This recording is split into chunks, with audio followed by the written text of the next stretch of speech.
Bapak Ibu yang saya hormati, dalam kesempatan kali ini saya menyampaikan beberapa hal teknis saja, hal sederhana tentang bagaimana membangun organisasi yang kuat. Karena kita semua pada dasarnya berorganisasi. Saya yakin Bapak Ibu punya persoalan yang sama dalam menghadapi kehidupan. Dan kalau Bapak Ibu kepengen memperbaikinya, saya mungkin akan sharing cara-caranya hari ini. Saya pengusaha, kemudian saya membangun 9 perusahaan dan saya punya kampus ada sekitar 13. Dan hari ini saya datang tidak sebagai pengusaha tapi sebagai sahabatnya CMMI, gitu ya. Karena ini organisasi dengan ide brilian. Tapi sebelum itu kita bicara tentang Indonesia. Bapak Ibu perlu ingat bahwasannya negara kita ini dieja pertama kali oleh host Cokro Aminoto dengan 2 gerakan utama yang mungkin bisa Anda tiru polanya. Gerakan pertama namanya Sarekat Dagang Islam. Itu adalah kumpulan para pedagang-pedagang muslim di Laweyan Solo yang akhirnya bergerak memprotes kolonial Belanda dan akhirnya mendirikan satu gerakan politik bernama Sarekat Islam.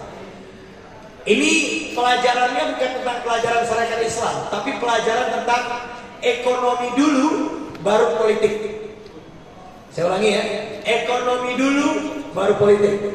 Jadi kalau CMMI ini mau kuat, saran saya bangun kekuatan ekonomi dulu, baru nanti kita bangun kekuatan politik. Artinya Bapak dan Ibu semua yang hadir itu harus memperkuat kekuatan ekonominya dulu, baru kita ke politik. Boleh nggak sambil jalan politik ini? Boleh, asal persentasenya dibanyakin ekonomi dulu. Jadi menurut saya langkah-langkah perdana yang harus dilakukan CMMI setelah dilantik ortom-ortomnya hari ini adalah lakukan kolaborasi ekonomi, buat inkubator bisnis, buat kekuatan ekonomi. Karena organisasi itu juga sebuah market. Jadi kalau Anda daftar organisasi itu Anda terkoneksi dengan orang lain, Anda harus punya bisnis. Jadi nanti ketua, saya sarankan ini kita buat pelatihan kewirausahaan untuk teman-teman CMMI. Nanti saya bantu kita bikin pelatihan. Tapi bukan modal dulu yang diberikan, tapi pengetahuan bisnis dulu yang paling penting. Karena uang akan datang kalau wadah karakter Anda kuat. Contoh ya, di Amerika penelitiannya ini adalah wanita itu bicara 7 kali lipat lebih banyak daripada laki-laki setiap hari. Dan 80%-nya gibah dan fitnah. Loh, serius? Padahal, ya kan sekitar 80%. Padahal, kalau kekuatan komunikasi itu kita pindahkan ke bisnis, dia bisa jualan produk 8 kali lipat lebih laku daripada laki-laki. Ya kan? Jadi kalau judulnya diganti dari mulai bicara aib orang menjadi usaha atau jasa, tingkat keberlakuan duitnya lebih tinggi. Nah ini teman-teman CMMI nanti perlu ber-MOU dengan Windows, organisasi kewirausahaan saya, agar kita matchingkan kekuatan ekonominya. Nah, saya punya infrastruktur agak banyak, boleh dipakai. Misalnya kampus, ya kan? Saya kan punya kampus nih di Jakarta, di mana-mana nih. Nah, kampus itu nanti dijadikan aja inkubator ekonominya CMMI, gitu. Kemudian Anda yang belum S2 S1 kuliah aja nanti di kampus-kampus kita. Atau Anda promoin aja kampus kita. Gratis ya? Uang iya nanti saya gratisin. Gitu. Tapi kita barter. Barter lah, masa nggak barter? Barternya adalah kampus Anda saya bantuin, ya kan? Ya. Kampus saya Anda bantuin juga. Saya cuma perlu rekrutmen mahasiswa baru di sana. Jadi nanti Anda kuliah di tempat kita, tapi kita minta data dari Anda semua. Misalnya kayak gitu misalnya. Nah, nanti kita pikirin lah, kira-kira apa yang cocok. Nah, ini harus dimiliki oleh CMMI sebagai sebuah gerbong ekonomi. Kemarin ketua udah tanya saya, Pres ada yang izin untuk umroh sama haji nggak? Nah, nanti saya cariin itu. Tapi Anda yang cari jamaahnya, kira-kira gitu. Kan lumayan tuh. Misalnya jamaahnya sekarang bayar 30 juta misalnya. Kita tekan harganya sampai 25 jutanya untuk CMMI misalnya gitu. Kan bagus tuh. Nah, CMMI harus sudah mulai masuk ke sendi-sendi transaksi ekonomi yang begitu. Sehingga organisasi ini bisa dibiayai secara independen. Gitu caranya. Sehingga kalau politisi ini mau bantu, dia malu kalau bantunya receh. Bantunya harus besar. Karena receh udah kita selesaikan sendiri, kira-kira gitu. Paham? Maksud saya gitu ya. Jadi karena Bapak Ibu, kawan-kawan, kerjasama politik itu ada dua. Yang pertama namanya technical partnership, yang kedua namanya strategic partnership. Contoh, technical partnership itu kerjasama pendek dia, kecil. Angkanya kecil. Contoh misalnya Anda bantu Pilpres 2024, Anda dibiayai tiket pesawat, kemudian Anda bergerak, calonnya menang misalnya, dia memberi Anda insentif lah, uang-uang kecil. Itu namanya technical partnership. Tapi kalau strategic partnership, yang kecil-kecil itu Anda nggak minta. Semuanya udah aman presiden, misalnya gitu ya. Nah dia menang ini, mau dikasih duit, Anda jangan terima. Ya. Kami minta project yang di sana. Ya, betul tuh. Yang nilainya 2,5 triliun itu baru Anda minta, gitu loh. Itu namanya strategic partnership. Kalau Anda mau beraktivis di era sekarang, mulailah berani masuk ke tatanan strategic partnership. Anda nggak minta yang receh, tapi minta yang besar. Caranya, yang receh-receh jangan Anda mintain gitu. Nah, untuk memperkuat itu, Anda butuh kekuatan ekonomi. Itu yang saya sarankan. Yang terdekat, kita punya sekolah tinggi di Tangerang, namanya Sekolah Tinggi Ilmu Ekonomi Paripurna namanya. Nah, saya salah satu owner di situ. Nanti boleh pakai itu untuk berkegiatan gitu. Di perbatasan Depok sama Tangsel tuh, di arah Pamulang sana dikit. Nah, itu kan ada gedung tuh gede. Nah, itu bikin kegiatan. Kayak gitu caranya. Nanti pejabat-pejabat politiknya kita undangin. Tapi Anda mandiri, body Anda kuat gitu. Betul.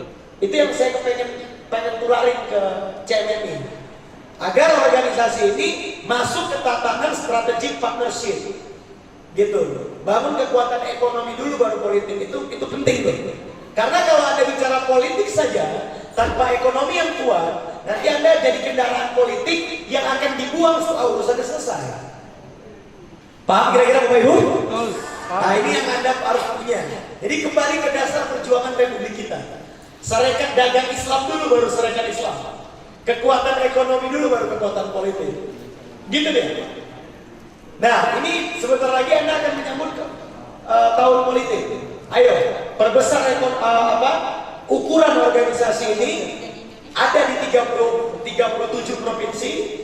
Dan saya insya Allah membantu sekuatnya agar CMMI bisa mandiri.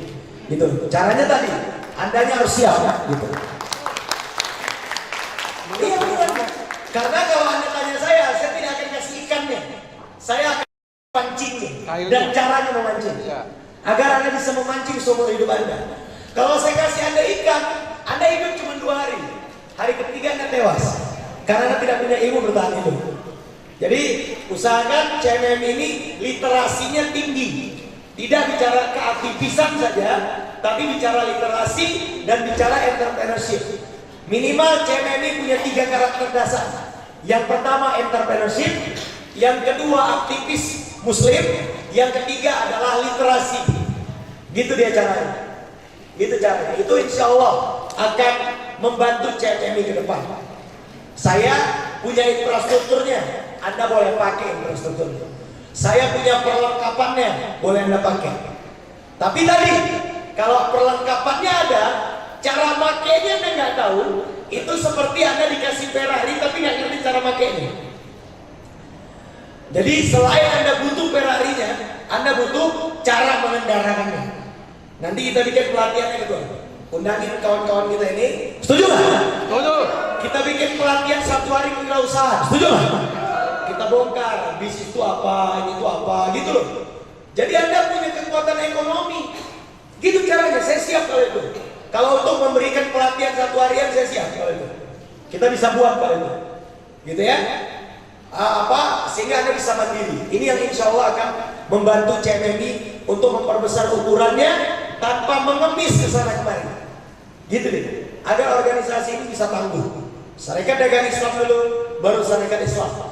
Itu jika bakal lahirnya Republik Indonesia, Jadi Anda perlu tahu, membangun sebuah kekuatan emporium negara butuh kekuatan ekonomi yang tangguh. Kenapa Rusia sekarang kami ganggu? Ada yang tahu nggak? Rusia suka hati aja untuk bombardir Ukraina. Kenapa nggak keganggu? Karena ekonomi Rusia kuat. Kenapa Israel sulit kita lawan? Karena Israel adalah eksportir sayur terbesar di Eropa dan Timur Tengah. Mereka kekuatan ekonominya kuat. Kenapa kita sebagai orang Islam ini sering diadu domba? Sering dihina? Miskin kita. Coba kita kaya. Siapa yang berani ganggu? Gitu loh kira-kira. Kita ini kan karena logika ini Pak, nggak jalan kalau logistik tidak terisi. Iya kan? 90% perceraian akibat ekonomi yang kurang, bukan cinta yang kurang. Iya betul. Benar ya? Orang tanya sama saya, bukan kurang cinta bang, abang kurang duit aja. Kalau duit Anda cukup, cinta Anda akan indah. Betul nggak? Betul banget itu. Makanya bagi yang belum nikah, cari laki-laki yang kaya. Bisa healing. Loh iya. Saya kalau ketemu anak-anak muda, perempuan deh, udah nikah belum deh? Belum, cari yang kaya. Ngomong kosong itu cinta. Kalau ada duitmu, cintamu indah. Itu. Pacar-pacaran itu paling 2 bulan aja tahan melala tai kucing itu. Kalau duitnya banyak, indah cintanya. Kalau nggak ada duitnya, cintanya pun nggak kelihatan lagi. Gitu ya. Tapi kalau bagi yang udah nikah, jangan ada nikah lagi. Kalau udah kaya nggak apa-apa. Kalau udah kaya, itu urusan apa namanya? Nikah 2, nikah 4 itu urusan masing-masing. Ya kan? Jadi gitu deh. Ada yang belum nikah nggak? Yang nikah, coba jujur, yang belum nikah. Abang ini belum 2 kali. Betul. Coba yang belum nikah. Wah, cari laki-laki yang kaya, titik.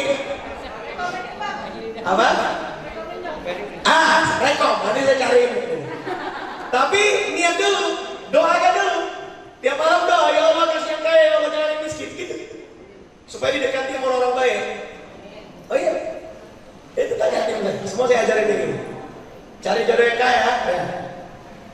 Pertama akidah, pertama spiritual, setuju nggak? Iyalah.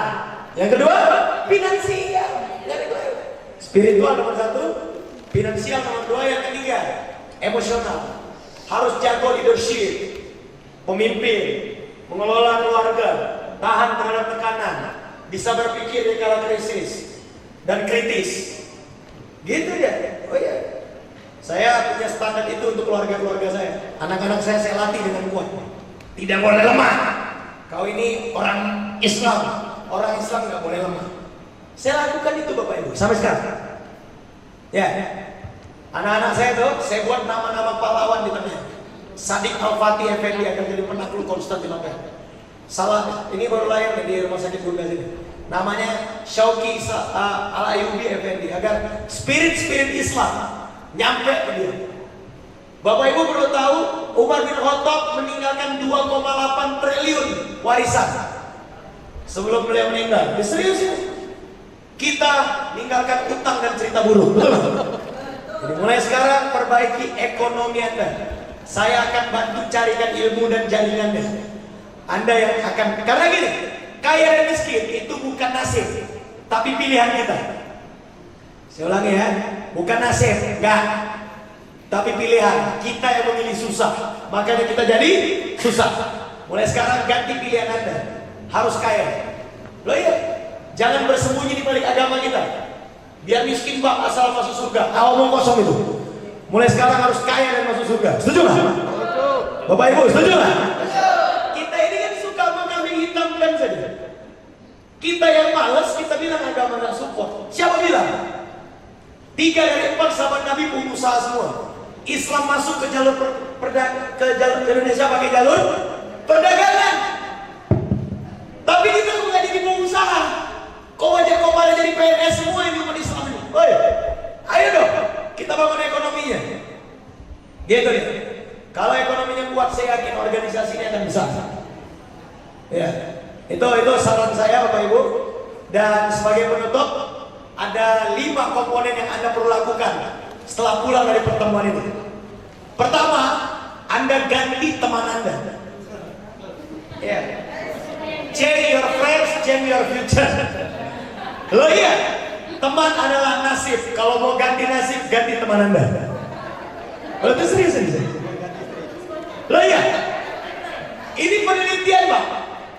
Penelitian dari Amerika itu mengatakan penghasilan kita adalah rata-rata dari 5 teman terdekat kita. Loh iya, Anda cari teman Anda 5 orang, Anda hitung berapa duitnya, per bulan dia pegang duit, bagi 5, itu duit Anda. Betul, sabar. Oke, sabar, sebelum selesaikan dulu. Oke, betul. Check your inner circle, betul. Bapak Ibu bukan berarti gini ya, pulang ini kita nggak temenan lagi, bukan gitu. Maksud saya, teman Anda diskusi, teman Anda berpikir, teman Anda bicara, teman Anda berorganisasi, upayakan 5 yang terbesar itu orang-orang tua.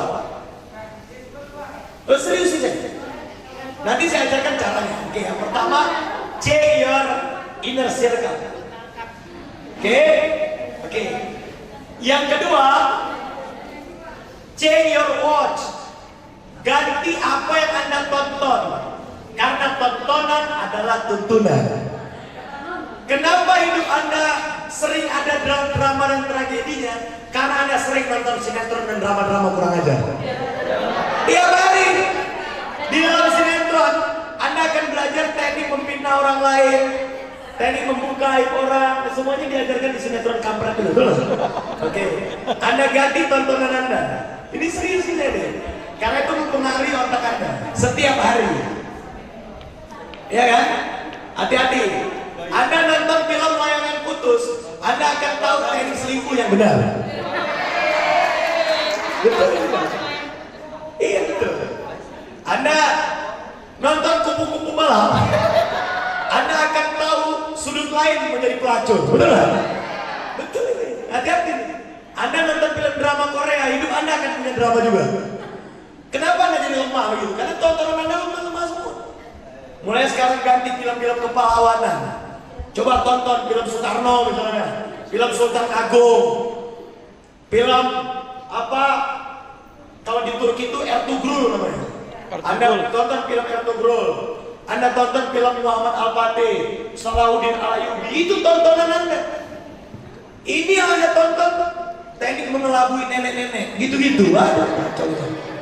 Jadi check your tontonan, oke? Ganti tontonan Anda. Yang ketiga, check your habit, ganti kebiasaan Anda. Kita ini lucu. Tiap malam berdoa sama Allah, minta besok dikasih hidup yang berbeda. Tapi besok paginya kita melakukan hal yang sama. Kata Albert Einstein, cuman orang gila yang kepengen hasil berbeda dengan cara yang sama. Gak bisa. Kalau mau hasilnya berbeda, kebiasaannya harus berbeda. Gitu loh. Jaga tahajud Anda tiap malam, jaga doa Anda tiap pagi. Kalau yang belum nikah jangan pacaran. Pagi Anda keluar sampai malam, Anda konsisten. Saya di awal-awal karir tidur saya di awal karir tuh itu cuma 2 jam tidur per hari. Ganti kebiasaan Anda, karena kebiasaan akan menentukan nasib Anda. Itu yang paling penting. Oke? Change your habit. Oke. Ini penting nih, yang keempat. Oke? Apa yang perlu Anda ganti? Ayo. Pertama ganti apa tadi? Teman. Ganti teman. Yang kedua ganti tontonan. Yang ketiga ganti istri. Waduh. Ganti kebiasaan. Ya kan? Yang keempat, change your response. Ganti respon Anda terhadap sesuatu. Respon itu cuma dibagi menjadi 2. Yang pertama Anda akan jadi korbannya, yang kedua Anda akan jadi pemainnya. Jadi respon terbaik adalah pemainnya. Karena semua yang terjadi di dunia ini tidak ada artinya kalau tidak Anda yang berinya arti. Contoh, satu kejadian ada dua arti. Membuat Anda tertantang atau membuat Anda tertekan. Cuma dua itu aja. Kalau Anda merasa tertekan, yang keluar adalah keluhan, menyalahkan orang lain, menyalahkan keadaan, menyalahkan situasi. Tapi kalau tertantang, yang datang adalah solusi. Jadi check your responsibility. Check your respon terhadap satu kejadian. Saya cerita Pak. Di Amerika ada seorang artis terkenal yang paling mahal dibayar. Namanya adalah Oprah Winfrey. Anda cari di Google namanya. Oke, Oprah Winfrey ini usia 12 tahun itu dilecehkan seksual, SD. Dilecehkan seks, SD kelas 6, kelas 5. Anda tahu kan? Di waktu yang sama ada dua orang yang dilecehkan. Satu Oprah Winfrey, satu lagi temannya. Temannya ini 1 tahun kemudian bunuh diri. Kejadiannya sama, responnya berbeda, hasilnya berbeda. Saya lagi ya, sama-sama diperkosa. Satu bunuh diri, satu jadi orang terkaya di Amerika sekarang. Kira-kira gitu.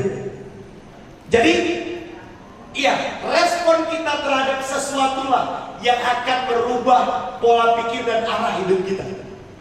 Gitu deh. Saya pengusaha Bu. Saya punya fashion di Tangerang, namanya Via Indonesia.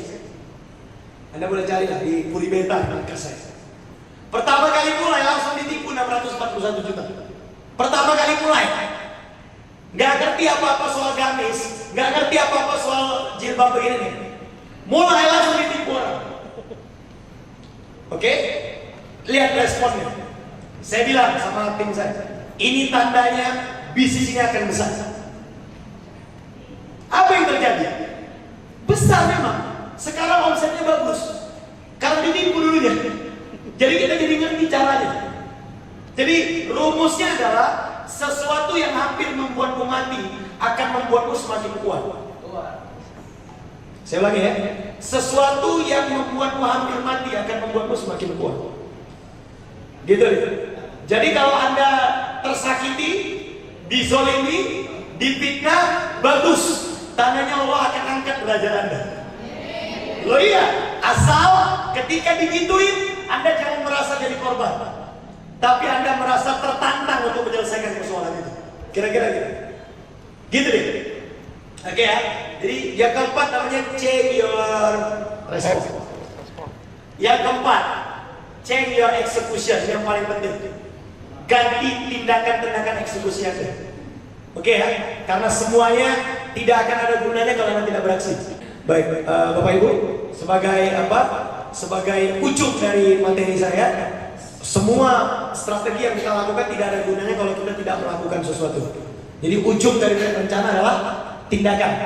Dan kalimat penting yang perlu Anda catat adalah salah dalam bertindak lebih baik daripada tidak pernah salah karena tidak pernah mencoba apapun. Saya ulangi ya, salah dalam bertindak lebih baik Pak daripada tidak pernah salah karena tidak pernah mencoba apapun. Jadi kalau Anda salah dalam percobaan nggak apa-apa, asal jangan Anda ulangi kesalahannya. Tapi Anda dapat ilmunya. Saya rasa demikian. Terima kasih. Ayo kita berdiskusi. Kayaknya banyak yang mau bertanya sama saya.